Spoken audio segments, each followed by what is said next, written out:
잘 오셨습니다. 잘 오셨습니다. 잘 오셨습니다. 잘 오셨습니다. 하나님이 내 삶을 멈추시고 혼자 되게 하신 이유란 제목으로 하나님 말씀 전하겠습니다. 실제로 이런 일이 많이 일어납니다. 그래서 삶이 멈춰졌는데 이게 하나님 때문에 일어난 것 같지 않은데 내가 실수한 거, 남이 실수한 거, 그 다음에 알지 못하는 그런 환경. 근데 느낌은 이런 거예요. 하나님 내 삶을 왜 멈추게 하시고 나에게 어려움을 주셔서 혼자 되게 했을까? 근데 이게 하나님의 사람들이 다 겪었더라고요. 아브라함에게 제일 큰 위기는 75세에 그의 고향을 떠나는 게 아니라 100살에 낳은 아들을 하나님이 번제로 드리라고 명령했습니다. 그때 아무에게도 얘기할 수 없는 상황이고 아마 아브라함의 삶은 멈춰졌을 거예요. 그리고 굉장히 많이 흔들렸을 겁니다. 혼자 그 길을 갈 수밖에 없는 그런 상황이었죠. 근데 아브라함만 그런 게 아니었습니다. 그의 아들 야곱도 자신이 잘못했지만은 형의 장자권을 팥죽으로 이렇게 가져온 다음에 그가 어머니가 이 형이 자기를 죽일라는 사실을 알고서 삼촌집으로 보내요. 근데 삼촌집으로 보내는 그 길이 그 혼자 가는 길이고 외로운 길이고 삶이 멈춰진 길이었습니다. 그리고 20년 동안 삼촌의 집에서 말 그대로 멈춰진 삶처럼 보이는 인생을 살게 돼요. 이런 일이 거의 모든 하나님 사람이 다 있더라고요. 요셉은요. 17살에 살다가 애굽의 종으로 팔려가서 13년 동안 애굽의 노예의 삶을 살다가 하나님의 놀라운 은혜로 그 집의 수장이 됐죠. 근데 그 다음에 감옥으로 떨어져요. 이거 완전히 삶이 멈춰진 게 아니라 그냥 밑으로 떨어진 거죠. 그리고 혼자 됩니다. 이런 일을 야곱이 당했습니다. 요셉이 당하고.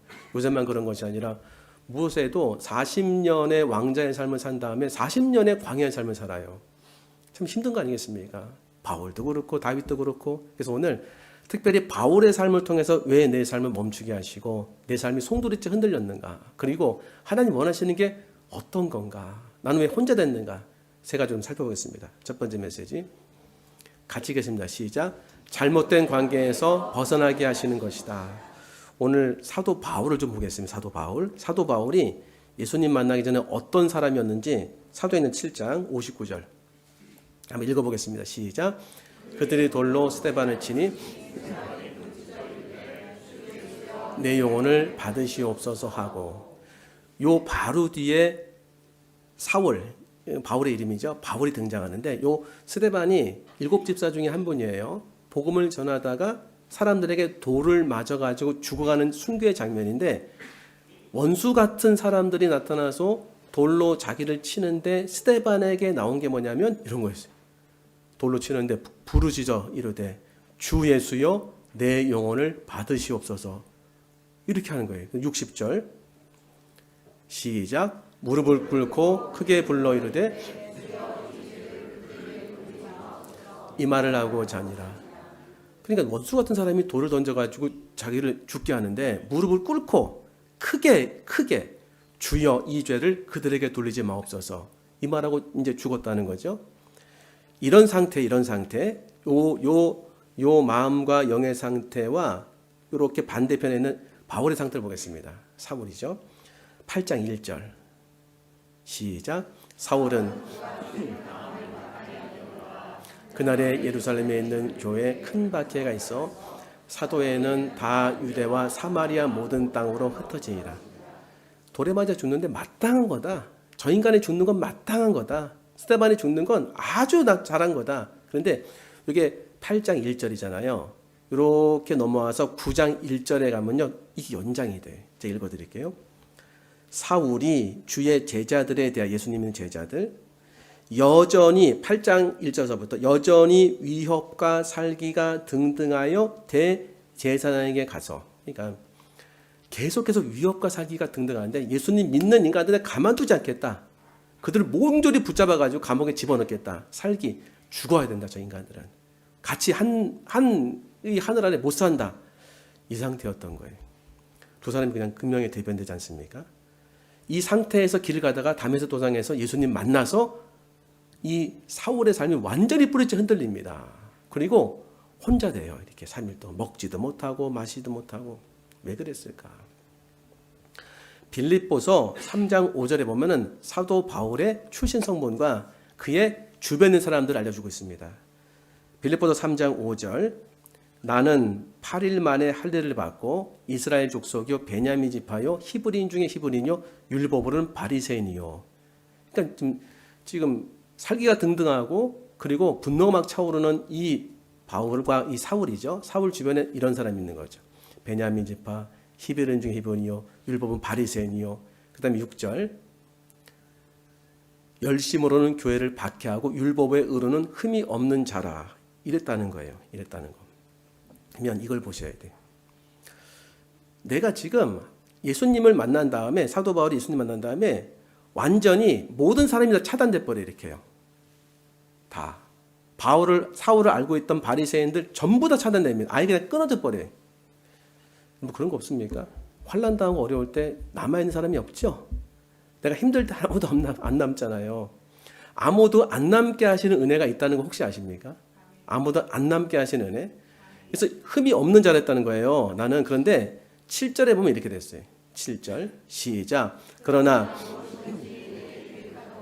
내가 그리스도를 위하여 다 해로 여길 뿐더러 내가 유익했던 것이 예수님 만난 다음에 다 해가 됐다는, 이거는 정말 아니었다는 사실을 알았다는 거예요. 그래서 8절 보니까 시작. 내가 주 예수를 아는 지식이 가장 고상하기 때문이라. 내가 그를 위하여 모든 것을 잃어버리고 배설물로 여김은 그리스도를 얻고. 내가 몰랐던 것은 내 주 그리스도 예수를 아는 지식이 가장 고상하다는 사실을 몰랐다는 거예요. 그래서 지금 바울이 어떤 사람이었습니까? 사울이. 스데반 죽어도 상관없어요. 다 죽어 마땅하다. 위협과 사기가 등등해. 죽이고 싶은 기분이 막 등등한 겁니다. 누가 그를 이렇게 만들었습니까? 주변 사람들이겠죠?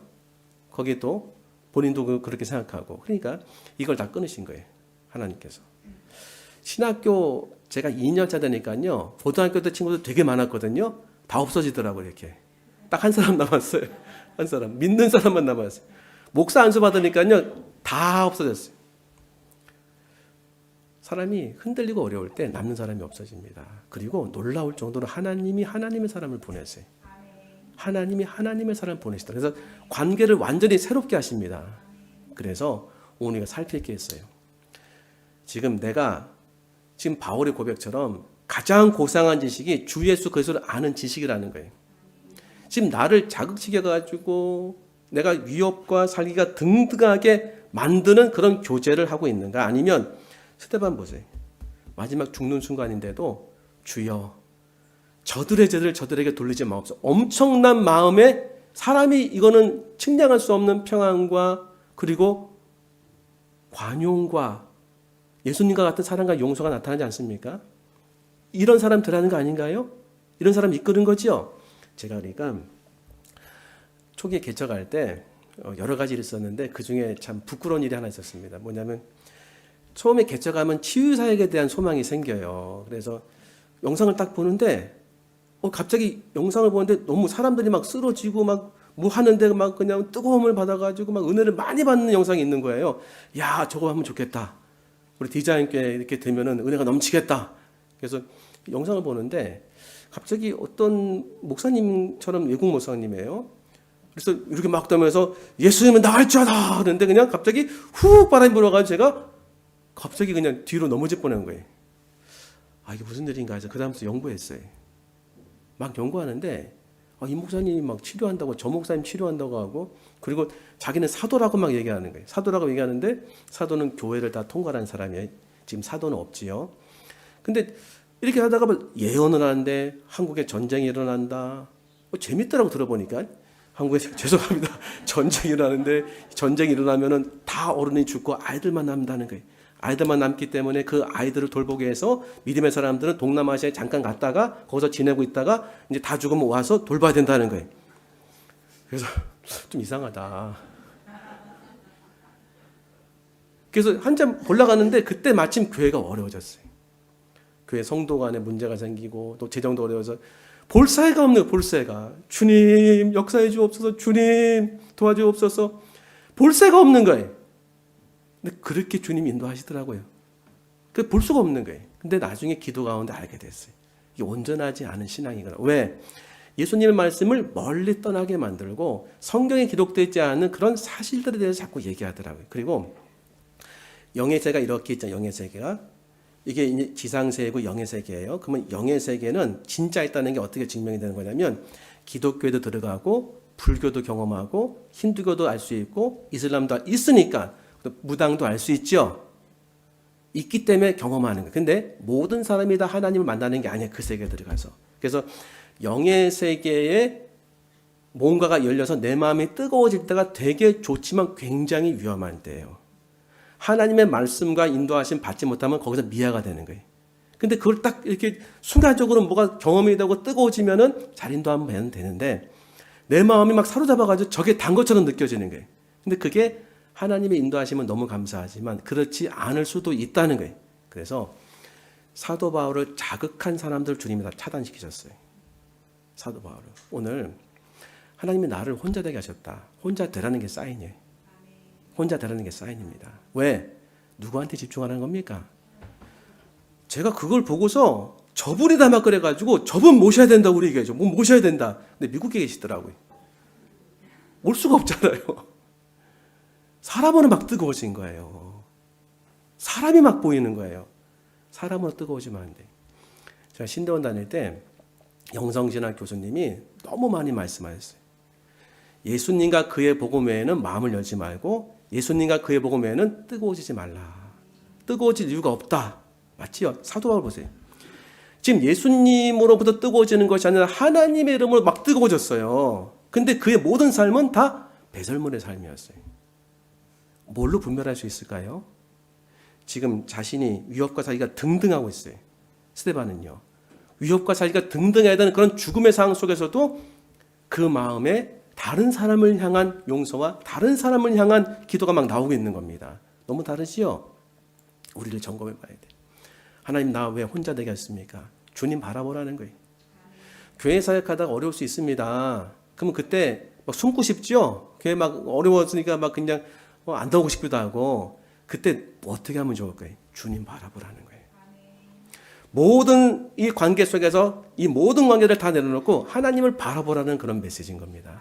지금 그리고 내가 무엇을 통해 자극되는지를 보셔야 돼요. 예수님을 통해 자극됐던 스데반은요 너무나 위대한 너무나 놀라운 마지막의 모습을 보여줘요. 그런데 잘못된 사람으로 자극된 사람은 위협과 사기가 등등해서 죽어마땅한 인간이다라고 얘기할 정도로다가 그 입술이 공포스러운 입술이 되는 거예요. 중요한 거 아니겠습니까? 예수님 외에는 내가 뜨거워지면 안 돼요. 복음에는 뜨거워지면 안 됩니다. 오늘 첫 번째 메시지. 나를 혼자 주신 이유 관계를 새롭게 하는 것이다. 주님으로 뜨거워져야 된다. 두 번째 메시지 같이 읽겠습니다. 시작. 정금처럼 나를 단련하시는 것이다. 지금 고난 중에는요 굉장히 어려움이 느껴져요. 근데 어떤 어려움이면 이런 어려움입니다. 3절 보니까 사울이 길을 가다가 다메섹에 가까이 이르더니 지금 예수를 믿는 제자들 만나기만 하면 남녀를 결박해서 다 가만두지 않을 거다. 이 위협과 살기 내가 갖고 간다. 그런 상태예요. 다메섹에 가까이 이르더니 호련히 하늘로부터 빛이 그를 둘러 비추는데 이 빛은 이때부터 충격파인 겁니다. 생명의 빛이에요. 생명의 빛. 그러니까 내 마음의 상태가 어두움이고 내 마음의 상태가 분노의 상태인데 생명의 빛이 그에게 임하는 거예요. 이때부터 아마 놀랐을 거예요. 사도 바울은. 4절. 땅에 엎드려져 들음에 소리가 있으려되 엎드려질 수밖에 없습니다. 생명의 빛이 임하면. 이 생명의 빛은 말씀으로 와요. 이렇게 많이. 사울아 사울아 내가 어찌하여 나를 박해하느냐 하시거늘. 5절. 대답하되 주여 누구시니까 이르시되 나는 내가 박해하는 예수라. 너무 놀란 거죠. 6절 같이 읽겠습니다. 시작. 너는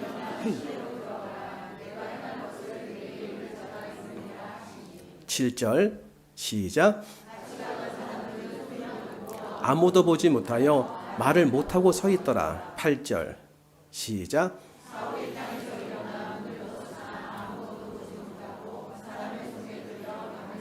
아멘이죠. 이게 내 삶이 멈춰진 현상이에요. 여기 보면은 눈은 떴는데 아무것도 못 본 거예요. 지금 사도 바울이 눈이 먼 거죠. 지금 눈이 먼 거죠. 그럼 눈 감고 걸어본 적 있으십니까? 한 10m만. 무서워서 못해요. 저는 이제 운동할 때 가끔 뒤로 걸어가요. 뒤로 걸어가는데 뒤로 걸어갈 때도 이게 좀 불안정한데 눈을 감으면요 뭐가 나타날 것 같아요. 이렇게 뒤에서. 무섭죠. 근데 지금 우리가 사도 바울은 진짜 아무것도 안 보이는 거예요. 눈을 감았어요. 눈을 떴어요. 떴는데도 아무것도 안 보여요. 이게 내 삶이 멈춰진 거예요. 보이는 게 없는 거예요, 지금. 아무것도 보이는 게 없어요. 지금 사도 바울을 옆에 있는 사람이 이렇게 데리고 가는 거예요. 아무 손도 쓸 수 없는 거예요. 내가 아무것도 할 수 없는 거예요. 아무것도 보이지도 않아요. 이게 지금 나에게 임한 혼자 된, 나에게 임한 광야, 나에게 임한 내 삶이 멈춰진 겁니다. 내 삶을 왜 멈추셨을까요? 이거 중요하지 않겠습니까? 내 삶을 왜 멈추셨을까? 지금까지 내가 내 인생 산 거죠. 이제부터는요, 너가 너 인생을 살 수가 없을 거다. 그죠? 보는 게 있어야지 뭐 가죠. 내가 지금 눈 크게 뜨고 이렇게 살기가 등등하게 살았는데 보이는 게 아무것도 없어요. 의지할 수가 없는 거예요. 어떤 것도. 보이지 않는 하나님 외에는 의지할 게 없는 거예요, 지금 이제. 보이지 않는 하나님 외에는 붙잡을 게 없는 거예요. 이거 지금 처음에 경험하기 시작하는 거예요. 그래서 9절에 이렇게 나와 있습니다. 사흘 동안 보지 못하고 먹지도 마시지도 않아요. 딱 이거예요. 밥맛도 없고 잠도 안 오고. 제가 몇 주 전에 그랬던 거예요. 밥맛도 없고 잠도 안 오고 잠도 뭐 악몽이야. 정말 힘들더라고요, 이렇게 해요. 사흘 동안, 사흘이면 감사하죠. 이게 한 10일 가면요. 10일 동안 뒤에 풀리면 얼마나 가면 안 풀려요. 고통이 계속되는 거죠. 이게. 혼자 되는 거예요. 내 문제를 누구한테 하소연할 데가 없는 거예요. 성경에 이런 사람들 엄청 많다고 말씀드렸죠. 그 중에 대표적으로 여러분이 인식하는 그 사람 맞습니다. 욥이죠. 욥이 이렇게 얘기했습니다. 그렇게 힘든데 이렇게 얘기했어요. 욥기 23장 10절 시작. 그러나 그가 나를 단련하신 후에는 내가 순금같이 되어 나오리라. 아멘이죠. 욥에게 정말 많은 것들을 배울 수 있는 게 하나님이 욥을 통해 말씀하시는 거예요. 지금 우리가 힘들 때는요, 어떤 일이 벌어지냐면, 힘들 때는 내가 힘들기 때문에, 혼자 있을 때 때문에, 눈에 보이는 게 없기 때문에 사람이 순결해지는 게 아니라 독해져요. 막 튀어나옵니다, 말들이. 그래서 이럴 수 있습니다. 한번 이런 적 있는지 한번 살펴보세요. 막 힘들고 어려우니까 막 옆에 짜증나지요? 예민해지지요? 안 그러시는구나. 예민해져요. 조금만 탁 쳐도 왜 그래? 가만 안 두고 뭔가 확 튀어 올라오죠. 근데 욥과 같은 사람은 예민해진 정도가 아니라 그 집이 완전히 그냥 재앙으로 정말 하나님은 할 수 없는 그런 재앙을 맞았어요. 그때 이런 얘기하는 거예요. 욥이 입술로 범죄하지 않는 그런 모습이 너무너무 많이 나와 있어요. 그 대표적인 내가 가는 길을 오직 그가 아시나니 그가 나를 단련하신 후에는 내가 순금같이 되어 나오다. 그러니까 욥이 안 게 뭐냐면 아니 욥이 알려준 게 뭐냐면 지금 단련의 시간입니다 이거라는 거예요. 단련의 시간 모두를 바꿔야 돼. 원망과 불평 단련의 시간입니다. 엄청 많이 달라집니다. 지금 원망과 불평은 나 고통스러워가지고 내가 왜 이런 일이 일어났습니까? 왜 그렇습니까? 이거 아니야. 지나가야 돼. 바꿔야 돼. 단련의 시간이구나. 나를 단련하신 후에는 내가 지금 단련받는다는 것은 힘들지만 그 단련을 통해서 하나님의 상급이 있는 거예요.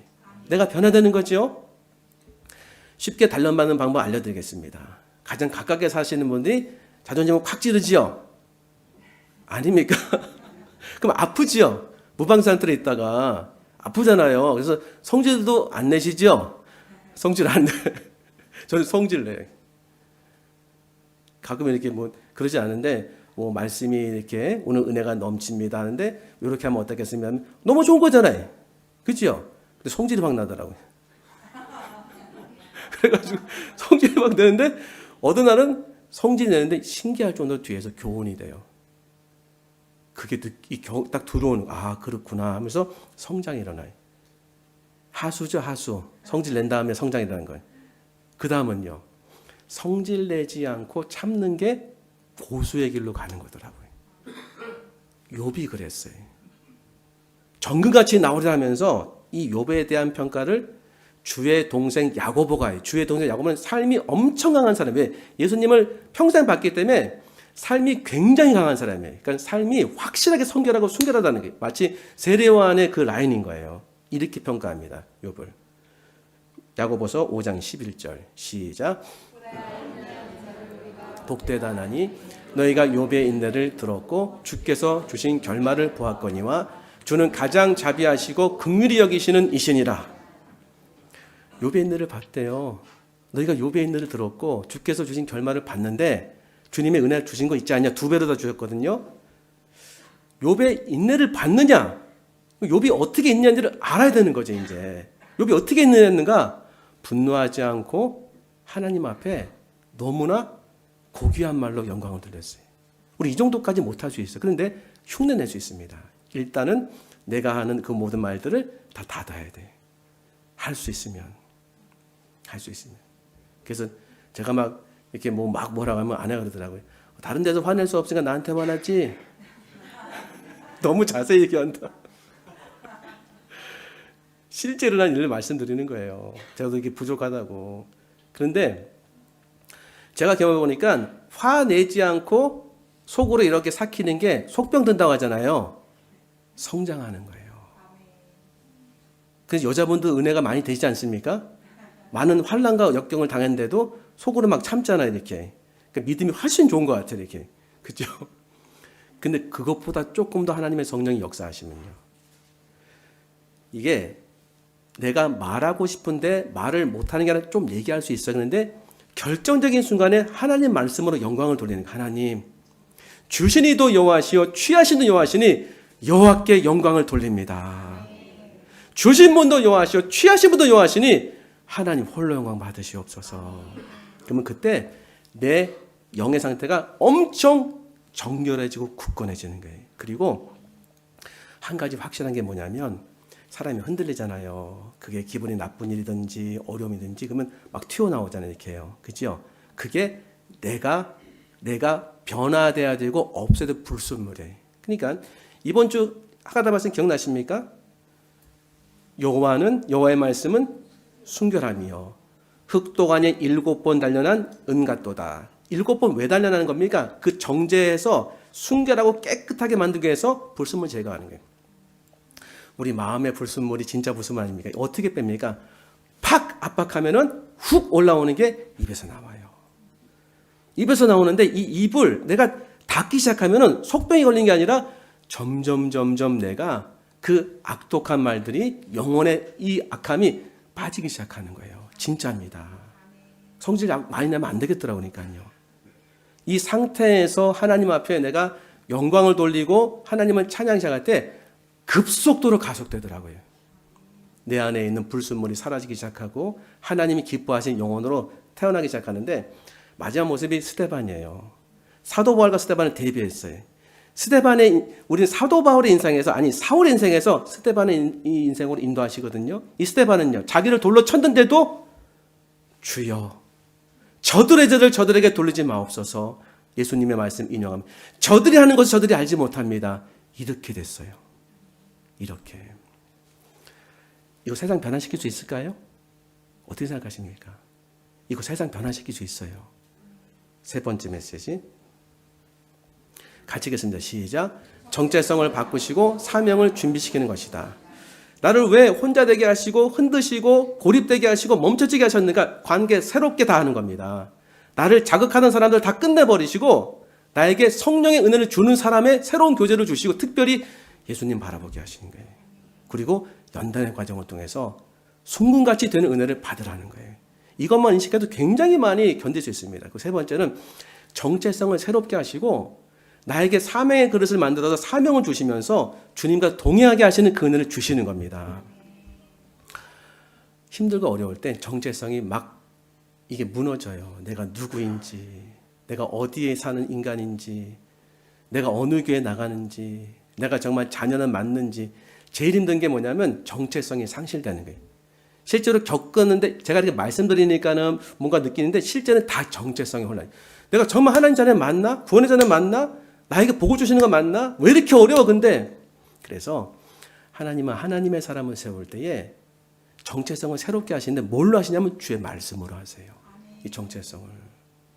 오늘 사도 바울이 3일 동안 먹지도 못하고 마시지도 못하고 그냥 어쩔 수 없는 금식과 고립 속에서 있는데 예수님이 그 지역에 있는 다메섹에 있는 아나니아에 가서 얘기해요. 가서 사울에게 그는 기도하는 중이니까 가서 안수해서 눈을 뜨게 하라. 그러니까 아나니아가 깜짝 놀라가지고 이 사람은 하나님, 예수님의 반대에 있는 대적자입니다. 그럴 수 없습니다 할 때 예수님이 하신 유명한 말씀이 있습니다. 9장 14절 시작. 여기서도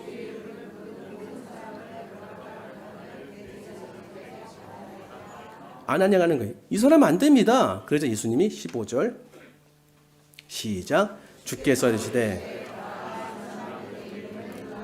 임금들과 이스라엘 자손들에게 전하기 위해 택한 나의 그릇이라. 와, 이거 나중에 사도 바울도 들어요. 택한 나의 그릇이라. 바울 형제요, 사울 형제요, 내가 오는 길에 예수님이 나타나셔가지고 당신에게 지금 안수하라고 했는데 나는 그럴 수 없다고 했습니다. 그때 예수님께서 당신에게 대한 말씀 주셨습니다. 이방인과 임금들에게 복음을 증거하기 위해 택한 나의 그릇이라고 말씀하셨습니다. 그때 이 사도 되기 전에 이 바울은요, 큰 정체성의 정립과 큰 정체성의 놀라운 일을 경험했을 겁니다. 여러분, 성경을 통해서 예수님의 음성 들어보셨습니까? 성경을 통해서 나를 향한 말씀 들어보셨습니까? 그 충격돼요. 그리고 그게 각인돼요. 그리고 그게 안 없어져요. 그리고 그게 내 인생에 굉장히 중요한 깃대가 돼. 사도 바울이 힘들 때마다 나는 이방인과 그리고 임금들에게 복음을 증거할 택한 나의 그릇이다. 택한 나의 그릇이다. 택한 예수님의 그릇이다. 근래 들어서 이제 그 봤던 그 책 중에 이제 기도는 사라지지 않는다. 제일 많이 팔렸어요. 규장에서 나온 것이고 저도 이제 그 목사님이 들었습니다. 인터뷰 보고 얼마 전에 하셨더라고요. 근데 그 목사님이 이제 최상훈 목사님인가? 이름을 잊어버렸는데 훌륭하신 분이더라고요. 선교사님 하시다가 목회하러 들어오셨는데 화양감리교회를 처음에 담임할 때 청년이 이제 뭐 2명 계셨대요. 근데 서로 예배 드리는데 얘기하고 계시더래요. 이렇게 예배 드리는데 얘기하고 하나님 어찌하면 좋습니까? 그때 깊은 기도 가운데 선포라는 마음에 감동 주셨다는 거예요. 선포. 이런 거 되게 중요한 거예요. 내가 문제가 있을 때 주님께 나가서 간절히 기도할 때 그 주님이 나에게 주시는 메시지가 내 인생을 완전히 바꿉니다. 그 다음서부터 이 목사님이 청년들을 향해 가지고 선포하는 걸 했어요. 21일 동안 선포하겠습니다. 나는 세상의 빛입니다. 나는 하나님의 자녀입니다. 나는 왕 같은 제사장입니다. 하루에 30번, 40번씩 외치겠습니다. 우리 하고 있지 않나요? 안 하시는군요. 우리 하가다 말씀을 하잖아요. 제가 이제 엘리베이터에 내려올 때 항상 하는 게 있습니다.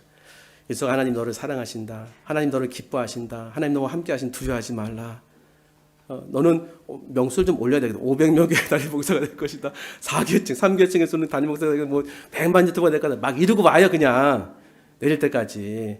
하나님 너와 함께 하신다. 아침에 주의 인자하시면 우리를 만족하게 하사 예수님 벌로 씻습니다. 하거든요. 처음에는 닭살막 돋아요.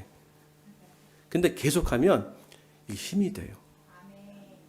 왜 그런가 봤더니 내 마음과 내 삶을 결정하는 마지막 결정권자가 물론 하나님 계시지만 나였어요. 많은 얘기를 듣고서 맨 마지막에 나를 설득하는 게 나였더라도 해야 돼. 그죠? 한번 여러분 점검해 보세요. 누가 내가 하는 거예요. 내가 영혼을 살리는 것을 말씀을 빛으로 지금 담에서 도장가다 빛이그로 들려비친 것처럼 그 말씀이 나오지 않습니까? 내 영혼에 하나님 말씀 비춰주기 시작하면 이게 살아나는 거예요. 처음에 느낌이 약할 거예요. 근데 한번 해보시면 너무너무 달라지는 거예요.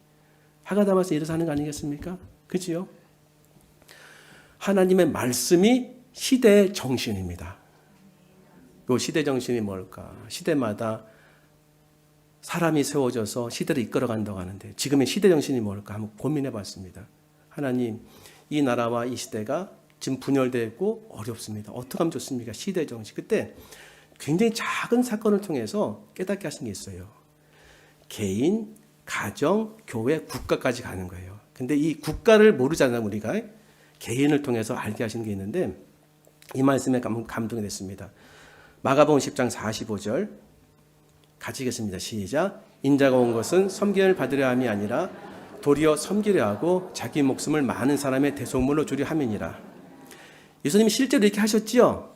그래서 마지막 최후의 만찬 때 12명의 제자의 발을 다 씻기셨어요. 그 중에 누구도 있다? 가롯 유다도 있다. 그 중에 누가 있다?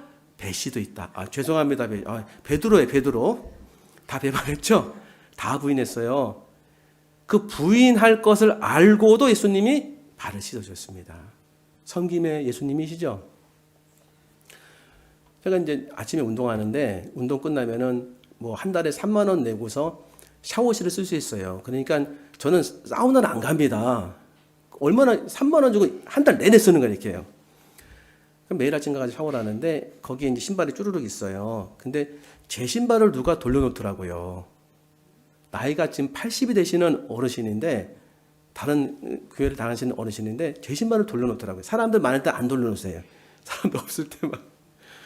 그래서 참 감사하다 했어요. 저도 한번 따라서 했어요. 전 사람들이 있을 때 돌렸습니다. 이렇게. 사람들이 돌리고 그리고 눈에 보는데 돌렸어요. 이렇게.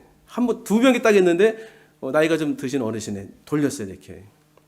좋잖아요. 돌려놓으면은. 근데 돌려놨는데 저렇게 보도 깜짝 놀라더라고요. 그분이요. 아침마다 만나는 분인데. 그 다음날부터 달라진 거예요.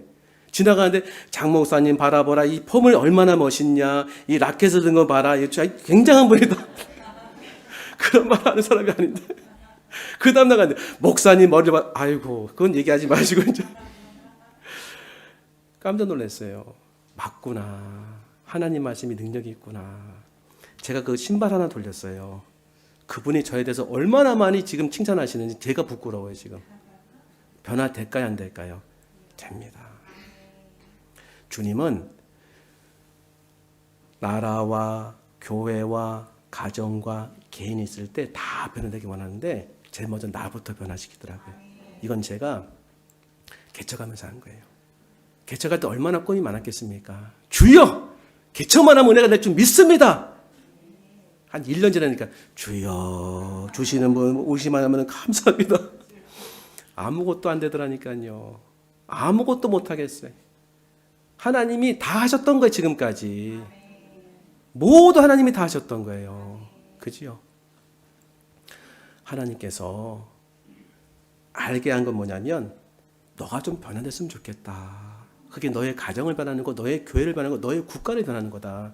그지요? 그래서 하나님 말씀으로 정체성을 삼을 때 그게 시대 정신이 되더라고요. 또 하나 있었어요. 또 하나 주신 마음의 말씀은 마태복음 7장 3절. 시작. 어찌하여 형제의 눈 속에 있는 티는 보고 내 눈 속에 있는 들보는 깨닫지 못하느냐. 그러니까 저는 텔레비전 볼 때마다 막 화가 나는 거예요. 이렇게. 저는 영상을 만들기 때문에 영상 보지 말라고 했는데 제가 또 영상을 보더라고요. 이렇게 보면서 아이고 누가 돌아가셨습니까? 아이고. 그런데 어느 날 보는데 그러는 거예요. 너는 너의 눈에 있는 들보가 안 보이느냐. 그 사람들의 힘들고 그 무기력하고 뭔가 약하고 넘어지고 부족하고 그런 모습을 통해서 배우게 하시는 거예요. 내 안에도 그런 모습이 있다는 걸 알게 하시고 배우게 하시는 거예요. 그러니까 내가 비판하고 분노할 때 아무것도 못 배웠는데 갑자기 눈이 새로워져 가지고서 이 주의 말씀이 정체성이 되니까 배우게 되는 거예요. 저 모습 나한테 있었는데. 내가 이거 할 때마다 늘 생각나는 분이 허은석 선교사님이에요. 아마존 강에 30년 사역하시다가 마지막에 한국 왔는데 암에 걸리셔가지고 돌아가신다고 하는데 7년인가 넘게 설교하다가 가셨어요. 그분이 내신 책이 있어요. 내가 왕 바리새인입니다. 처녀 때부터 은사를 다 받았어요. 이분이요. 그래서 남편이 목사님이 결혼하자고 하더라도 나는 결혼한 사람이 아닙니다. 산기도 막 하시고 방언하시고 예언하시고 치유 축사 다 하셨어요. 근데 이런 생각이 나중에 들더라는 거예요. 내가 하나님께 그렇게 많은 은사를 받았는데 그 은사가 하나님의 영광을 많이 가졌다는 거예요. 해보니까 자기의 뜻을 이루는 거였고, 근데 이 남편에게 너무 많이 나쁜 말을 많이 했다는 거예요. 왜 기도하지 않냐고. 결혼했는데 기도 안 하시더라는 거예요. 전도사님이. 기도를 몇 시간씩 해야지. 산에 올라가서 금식하고 오시라고. 그래서 올라갔어요. 말을 잘 들으셔서 남편 전도사님이 하다 보니까 은혜가 40일 금식도 하시고. 근데 자신의 남편에게 지적했던 그 모든 것들이 내가 바리새인이었구나. 그것도 왕 바리새인이었구나 알았다는 거예요. 마지막에 이제 소천하시기 얼마 남지 않아서 언니랑 TV를 보는데 아침 드라마 보면 삼각관계 사각관계 나오잖아요. 언니는 화가 나가지고 저런 인간은 지구에서 없어져야 돼 막 그러는데 선교사님은 그랬다는 거예요. 제가 저 사람을 더 합니다. 같이 보면서 제가 저 사람을 더 악합니다. 어떻게 저런 말이 나올까? 예수님, 스데반, 그 선교사님 가는 걸 영성이 배우는 거예요. 이렇게. 그죠? 옆에 있는 언니는 우리랑 화가 나고 성질나고 갚아야 돼. 말씀이 정체성이 되더라고요. 이 한 말씀이 모든 시대를 다 뛰어넘게 하는 능력이 돼. 예수님 말씀이니까. 그렇죠? 나를 왜 혼자 두게 했을까요? 나를 혼자 두게 하신 것은 사명을 주시고 사명의 그릇을 만든 다음에 사명을 주시는 거예요. 그리고 나서 주님과 동행하게 하십니다. 이 주님과 동행은요, 눈에 보이지 않는 주님은 눈에 보이는 말씀을 주셨어요. 이 말씀을 붙잡고 내가 이 말씀을 의지하고 살아갈 때 성령께서 살아계신 예수를 만나게 하십니다. 그리고 이 모든 말씀이 세상을 정복한 능력이 되고 세상을 변화시키는 능력이 된다는 걸 확실하게 보여줍니다. 그죠? 이게 전 시대정상 생각합니다. 이런 사람이 주의 사람이 될 거예요. 정리해보면은 주님이 지금도 우리를 사랑하셔서 하나님과 나와의 관계로 생각해 보셔야 돼요. 나를 멈추게 하신 거, 관계를 새롭게 하라는 거, 주님 바라보게 하는 거, 인내하셔야 돼요. 내 안에 있는 독한 것들이 나올 때 그걸 참을 때 그 독한 것들이 빠져나가는 은혜를 받는 겁니다. 그리고 말씀이 들어오고 사명을 받기 시작하는 거예요. 내 인생이 새로워지는 거죠. 그때부터 우리 인생은 정말 찬란한 전성기가 될 줄 믿습니다. 기도하겠습니다. 하나님 감사합니다. 주신 말씀 가슴에 품고 오늘 주님 앞에 영광 돌리는 하루 되게 해 주시옵소서. 감사하며 예수님 이름으로 기도합나이다. 아멘.